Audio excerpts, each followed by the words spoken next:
Ang stretchable ng leggings na to, wala nga naman akong masabi. Dumating na nga itong ating parcel from shs.ph. So, ito yung leggings natin. So, maroon pala yung pinili kong kulay dito kasi para maiba naman, lagi na lang akong black. And, nung makita ko siya, grabe, ang masasabi ko lang, hindi siya katulad ng ibang leggings. Ang lambot niya and then stretchy siya. Ayan, hinipo-ipo ko pa dyan at syempre pinapakita ko sa inyo yung texture ng tela niya. You can see, ang ganda ng tela nito. Kaya susubukan nating suotin. Ayan, may pocket pa siya dyan sa both sides. Kaya pwede nyo pang lagyan ng mga cellphone or wallet nyo.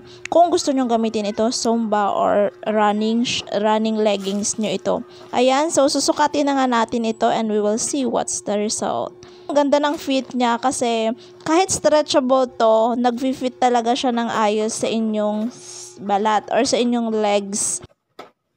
As you can see, hinahila-hila ko pa siya. Medium pala itong aking kinuha. Hindi naman sa maluwag, sakto lang naman. Pero pag ni-stretch mo talaga siya is stretchable pa talaga siya tingnan. And ang ganda ng fit, bagay sa akin. Feeling ko bagay talaga siya sa akin. Ayan, oo.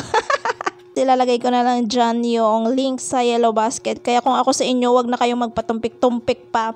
I-check out nyo na yan ngayon sa Yellow Basket kasi napakaganda talaga ng quality ng leggings na to.